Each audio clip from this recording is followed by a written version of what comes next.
Hey everyone, welcome back to yet another podcast episode of Modern SaaS. Today we have some interesting topic. Last week we talked about a lot about the product-led growth. Are we being misled or not? And we got a lot of feedback in our personal comments, a lot of comments on our LinkedIn post, and there were a lot of myths that were being discussed as well. So we thought, why don't we try to discuss those myths? What are the common mistakes or myths that people think about when they're thinking about the product-led growth motion? And we'll try our best to either debunk it or we'll try to discuss it and get your opinion as well.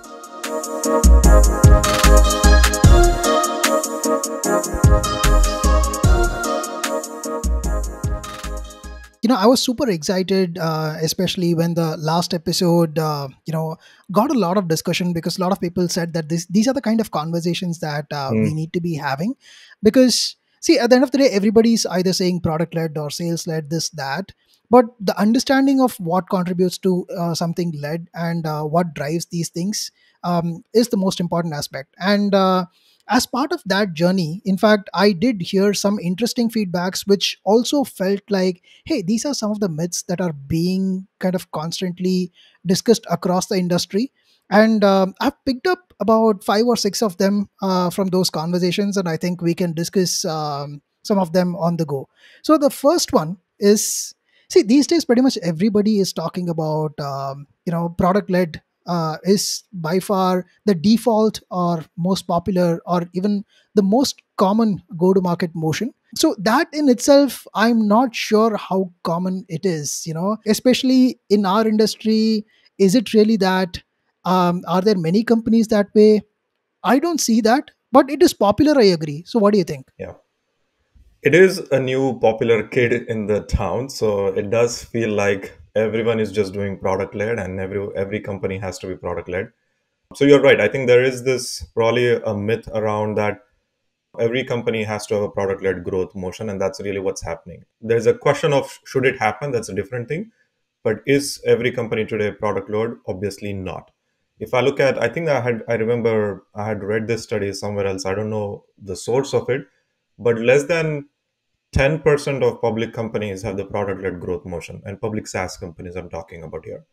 So I don't think we are barely scratching the surface here. The whole point of a lot of the stuff that we talked about in the last first 5 or 6 episodes has been around the experience that we are getting from these companies was different than the product led motion experience that we would normally experience. If I look at even our own category of conversation intelligence, I would probably say less than 20% or 10% vendors truly provide the product led growth experience. Everyone else still has the traditional sales led experience. So even in the smallest data set of our own category where I know I have intimate knowledge, I can talk about it's less than 20%. So I don't think that myth that every company today is doing product led is not accurate. So just to be sure about that, product led part, are we talking about people allowing those free trials, or is it like extension to that? Combination. I think even free trial is not necessarily, I would say, product led completely. I think we talked about this in the last podcast as well, that Yeah. there are two phases of when people talk about product led growth, we should divide it into two phases: the acquisition phase and then the conversion phase. The acquisition phase is, Yeah. just to retread what we talked about in the last podcast, is how people visit your website, how they get aware about your brand, all of that. The conversion phase is where how they decide to interact with your product, try it out, and buy it and make the purchase decision. Are they completely doing self-service trial experience, or is someone from sales or customer success is assisting them in explaining the value of the product and they're making the decision? So it's not just about the trial, but I think in composite of all the other things that what people talk about, that's what I'm thinking. Right. And it's interesting that you brought this acquisition and conversion concept because, the second point that I was most constantly hearing in my DMs was, PLG companies may not necessarily need a marketing company. As a marketer, that is the first thing that I would absolutely and vehemently disagree with, because you need to know that this company exists to even come and sign up for the product and all of that. But do you hear this myth, and how do you typically answer that? No, this is such a valuable topic because this is exactly one of the biggest myths I hear as well, that, oh, product led growth means you don't need marketing, you don't need sales. It's all about product, product, product. 100% inaccurate. And definitely that's the myth we would like to bust. So, as we again Yeah. going back to our that earlier analogy, that you have to divide these things into acquisition phase and then the conversion phase. The acquisition, the true product led growth, where the acquisition is happening just purely because of your product, are probably those very unique viral products. Most of the times you would see that there is a marketing effort or even sales, outbound sales effort, that is driving awareness for your brand or awareness for your product. And it is a complete inaccurate assumption that product led companies should not have marketing effort or marketing function. Or sometimes people think, oh, those are the growth marketing. That's also inaccurate. It's, again, growth marketing is an important part of driving the growth from the product itself. You have to optimize those virality loops, those funnels where people are inviting other folks and all of that stuff. But we talked about this example last week, the Loom product, when you think about, people think Yeah. about it, it's a product led, is a completely viral product, and that's how they had the growth. But if you remember, I mentioned this incident where the way how Loom got first introduced in the market was they introduced it on the product hunt, and their first 10,000 Yes. users came because of the product hunt awareness. That was a marketing led growth, the first 10,000. Yes, product led growth is a layer on top of your marketing layer. So it's the flywheel will start working really well, and you will see the exponential growth because of the virality that has in the product. But that still doesn't mean that you should never have a marketing. And marketing is not just about acquiring customers. Marketing is also about creating that positioning of the brand, what truly Loom is, what is replacing, what is the status quo, how the other function that people use. So there's so much more on the brand side. Even building brand is important for hiring employees. So you should not think product led growth is, or the marketing function is only for driving new traffic or new customers. So I think it's a completely misunderstanding, and that myth we should definitely bust it. Yeah, even if you talk about the product led nurture that happens within the product, I would still argue that it is more of a product marketing function, wherein Hmm. you need to drive that sequence and educate them during the onboarding stage and say that, hey, you know what, these are the different parts of the product, these are the use cases for which it is useful. And sometimes you realize that even after somebody has been using a product for about 6 months, they might not necessarily be aware of all the different functions that the product has. And the moment somebody guides and shows this, they're like, wow, okay, I never knew that this existed. It happened Exactly. even with me using some of the products in the past. So absolutely.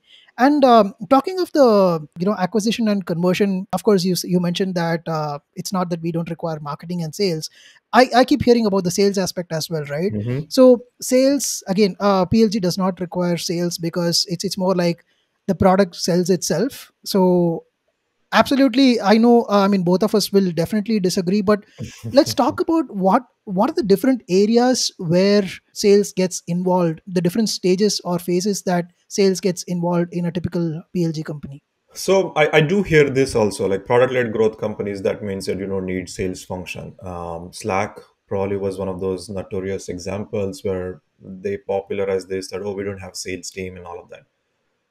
There are a Yeah. lot of other companies who have rebranded the salespeople to something else, but eventually they are doing the job of inside sales function itself. But I do have to agree on some aspect of it. There are some companies, there are some use cases where you may not need a sales function. And let me explain that. So typically what happens is that when you have a single utility function, when you're selling your service or product, which is serving an individual user, they get the job done. I don't think you should have a sales led motion in that case. Hrefs, for example. Hrefs could be one example. I would have said probably lot of these marketing tools, that individual copy related stuff or some design related Yeah. individual tools that people use. So it's a good example. So single utility where you're using it just for yourself and you're getting the job done. I don't think you really need maybe some finance related products where you're trying to do projections or something like that. Maybe one CFO is using the Yeah. product, whoever the founder is using the product. I don't see a need Yeah. to do something more than that. But the moment when the product has multiplayer element into it, where your product has more than what it can do for more users. That's when the sales use case should be prominent. And the whole idea is that, yes, your product probably can do 4 or 5 different use cases for serves different user personas. And one of those personas is going to discover you through marketing, sales, or maybe just the product led acquisition channels. Once they know about your product and they start using it, that's great. One of those use cases is being adopted, is being used, but that person may not know about the 3 other use cases that your product offers. Now you have an Yeah. expansion opportunity. And as we know, acquiring brand new customers is a lot more expensive than expanding into an existing account. So the job of the salesperson here is to, first of all, explain this user what they do well and make sure they are set up and all of that, but also try to explain them what else they can do in your product. And that's how the expansion. So to your point, I would say that that's a myth, but I would also be cautious to say that I wouldn't say that every single product led growth company should have a sales motion. It is only useful when you have a multiplayer or multi use case kind of an approach. I would even add to say that there are different styles of sales led aspect that happens, or sales assistance, if I have to say. For example, somebody might sign up for your product, then they say, "Hey, I want a demo," and go through that entire motion. That is Hmm. one aspect. But Hmm. then there is this other assistance aspect that we keep talking about, wherein I signed up for the product. I did not talk to any salespeople, but Hmm. I'm getting stuck in certain areas. And I would be, there are two parts, right? One, if I'm a hand raiser, I would raise my hand, reach out to support, and get somebody to look at it and answer my questions. But Hmm. if I'm not one of those people, and if I'm expecting somebody to come in and understand and support me, and that sales assistance doesn't happen, then Hmm. it's a lost opportunity, even if you are completely product led, even that wins. 100% agree with that perspective. So that's also a good point. I think the only thing that happens, this is what I said. So if your product is single utility product or single function product, the unit economics comes into play. So you Yeah. might, in those situations, the model is probably more of a support oriented rather than the sales oriented. When it's a multiplayer model where there are multiple use cases, you see the expansion opportunities. That's where even the first sell is smaller. First user was not high ticket value sale, and the average contract value or average ARR that you have is probably lesser. That's okay Yeah. as long as you see the expansion opportunities, and then you can still justify the sales motion in those situations. That's why, but you're 100% agree with your perspective as well. And the next myth is by far my most favorite. It's more like, people are talking about, hey, buyers today don't want somebody breathing behind their neck. Hmm. They like to be self sufficient, and they like to have a product where they can completely self serve. I would, to an extent, agree. Again, like we discussed here, I would say it still depends on the type of product, but I would have you go at this first. It's also, again, I don't think that's true that all buyers want to. So I do definitely believe that this is a myth and it needs to be debunked. There was another variation of this myth also. I would say that people used to think product-led growth is for the SMB companies, and Yeah. for the enterprise and mid-market, the product-led growth doesn't work. And we'll get into that probably later on. But the whole reason is that trying to segment based on the market size or the company size is a wrong approach, because the people who are buying it, this should be a people based approach, not the market size or the company size approach, the market segmentation approach.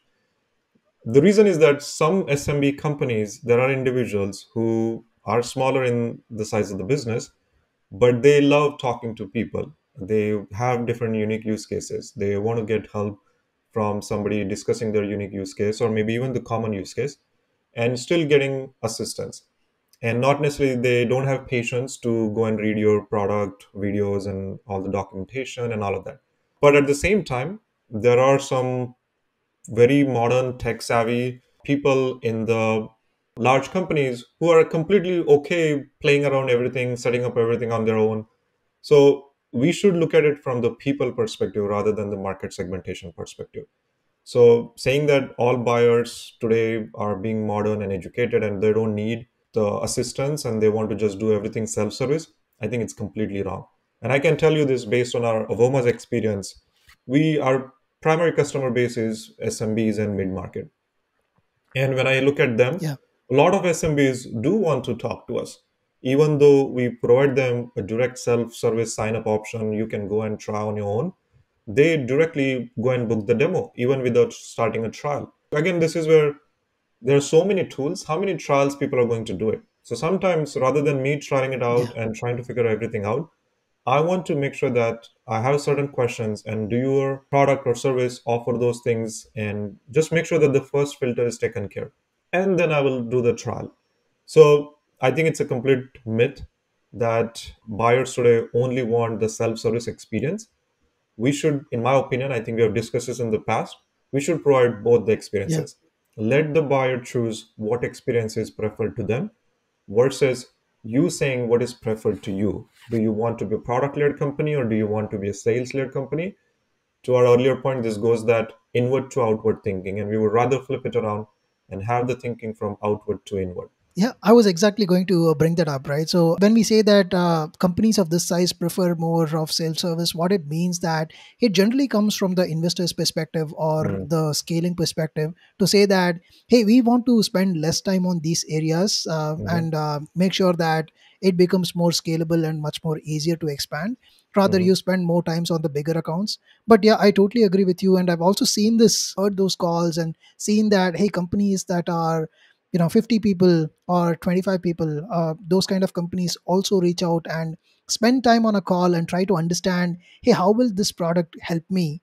And see, it's up to us to also take that as an opportunity to communicate our story and our unique perspective, rather than saying that, hey, are we keeping everything for people to consume? Yes, of course there is going to be this product led nurture, we are going to keep those things there, but yeah, at the end of the day, the experience needs to be based on what people want at that moment, and not correct. that what we want them to give and expand. Yeah, absolutely love that.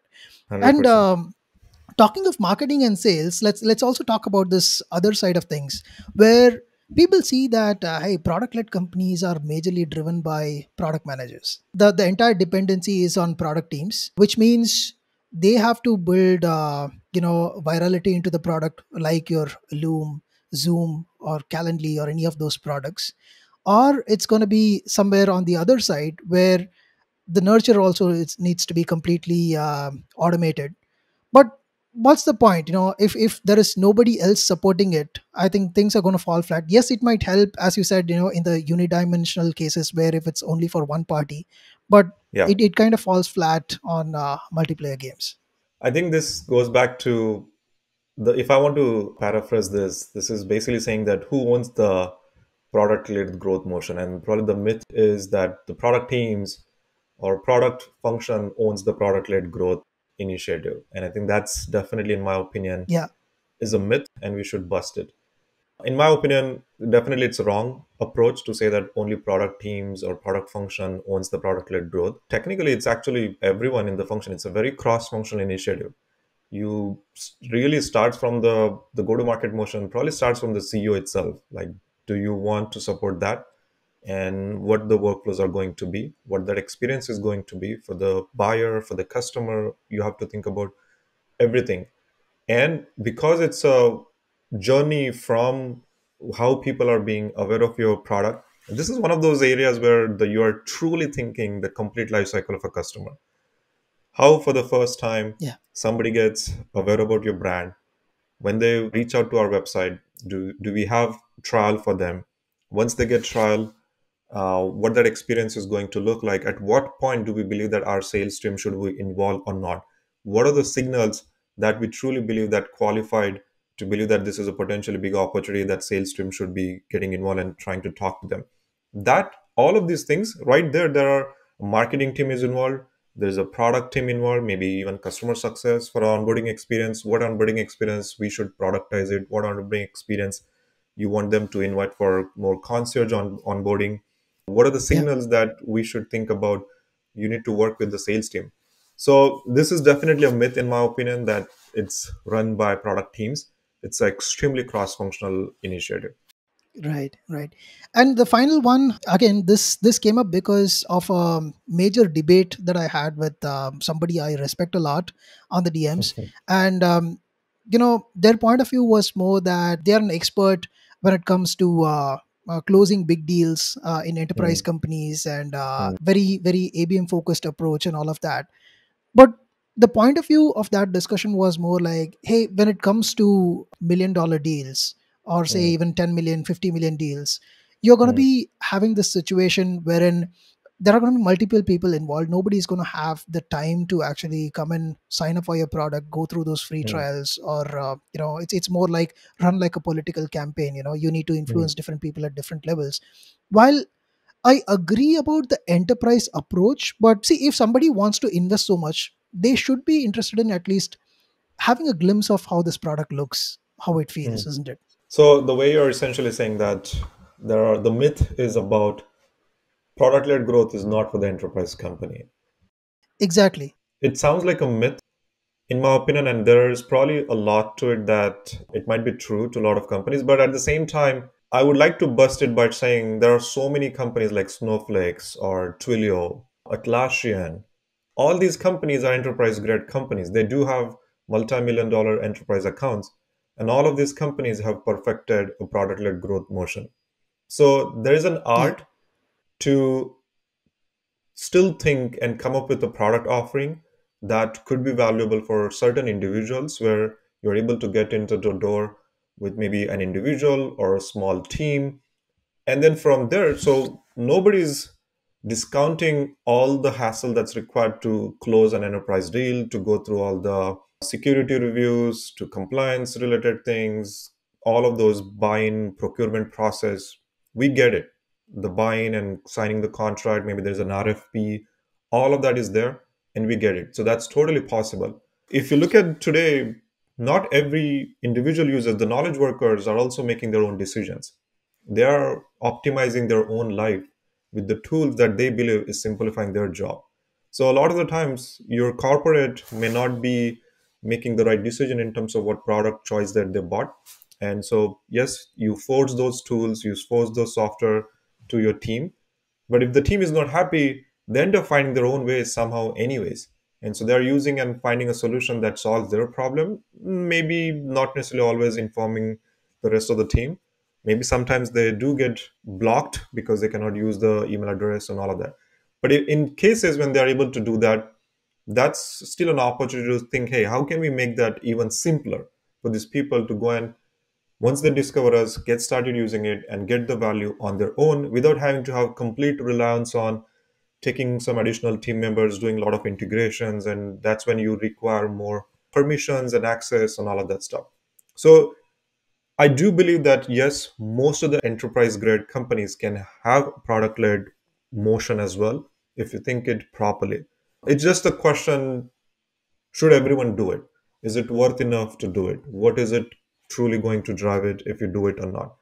So I would probably keep this that yes, that myth is right in some areas, and I would not like to completely bust it. I would probably give it 50-50. There are 50% of the enterprise grade companies that are completely fine the way they're being run, and that's how it's going to be. But more than probably 50% of the company, in my opinion, could be completely product led if they actually think hard. Even though they're thinking that, oh, we don't have product led growth motion, we cannot do this. I'm confident that if you think hard, they will be able to find an approach to make it product led. I am absolutely loving this discussion because at the end of the day, it matches with what we discussed previously, where we said, hey, even if we call ourselves product led, it's going to be layered into different aspects, where at some stage you're going to be majorly focused on sales, at some stage you're going to be more focused on product. And if you start looking at the product more as an enabler in this entire journey, there are several parts that you can automate to make things easier from the customer's perspective. And in fact, I would go on to say that if it's going to make the job easier, then maybe a lot of companies can adopt. If it's an entirely service oriented company, like say if I'm a system integrator for say an SAP or a Microsoft, then that's a totally different use case. Yeah, I was talking to a product leader at a unicorn billion-dollar company, very high growth company. And one of the things that they were talking about, or he was talking about to me, was that the way the earlier product was built, and the reason I'm bringing this is up, so why enterprise companies should think about the product led growth as a strategy is your product becomes simpler and your product becomes a lot more intuitive. That drives a lot more efficiency in terms of your gross margin. And the reason is that what happens early on when you are thinking of an enterprise grade product, you typically end up taking corners in your or cutting the corners in your product execution. And you throw people at the problem. So there are a lot of operations people who are doing a lot of work manually, and which solves the problem. These enterprise get customers feel like they're getting this treatment with a lot of people. There's an implementation phase, all of that stuff. So this company's problem, that the unicorn company, their sales are growing rocket kind of pace, but the onboarding is not scaling. Now they're the bottleneck with the Mm, whole onboarding. Their gross margin are barely 20-30%. And that's a right. problem now because you have thrown a lot of people at the problem and rather than solving the problem by the product itself. And so product led growth also is about, it forces enterprise companies to figure out how an individual can use this product without having a human getting involved. The more you do that, your efficiency is going to be awesome, your margins are going to be great. Why the valuations are awesome for these companies is because of these things. So sometimes you see the growth is happening, but the underlying, you realize that okay, the margins are bad, there are so many people who are solving this problem, it's not really a product behind the scene. What you see in the surface level is not necessarily the truth. Those are the things that happens, and that's why I do believe that more and more enterprise grade companies should think about what does that implementation process look like. Instead of hiring an operations implementation person, can you hire an engineer and solve that problem once in all, rather than throwing that person every single time when you're onboarding new customer every single time. That's kind of how this Right. discussion I think would be useful, is not to popularize that product led growth is the only thing, but truly thinking that product led growth is an extension or a layer on top of some of the existing motions, and is going to make your business a lot more efficient in terms of margins and growth economics. Right. I love this entire conversation today because we covered a lot of ground where it comes to not only the myths, but we have come to a Mhm. place where we are thinking about how we can synchronize various aspects, and not again boils back to what we discussed in the previous episode as well, that it is not important what we call ourselves. It can be you call Mhm. yourself product led or sales led if that helps you identify yourself better to a certain audience. But ultimately, give what the customer want across different phases. And like I really loved the part where you said hiring an engineer, because the idea is to rather improve the efficiency. If it can improve your margins, if it can improve the experience, and if it can scale along with the way your company is growing. Sometimes, as an individual marketer, I 100%. think that yeah, every marketer comes in as a marketer for stage. But if the marketer has to grow, it also means that you need to grow with the pace of the company. Same thing holds for the product, same thing holds for engineering, same thing holds for pretty much everybody else. So yeah, absolutely loved this Absolutely. episode. I think that's a great place to wrap, unless you have any last comments to close it with. No, honestly, I think this is the goal was not to say that everything is a myth. The way we discuss these topics, that some myths were completely myths and we wanted to bust it out. But some were, yes, there are some other sides of those arguments as well. And we wanted to really bring those and be as objective as possible. But there's always some learning that, yes, these are popular motions, not the motions. These are one of the popular motions that are happening. But there are benefits of trying to think, should we bring these product led related motions in some of the traditional motions that people have been doing? And that's how your business will become modern.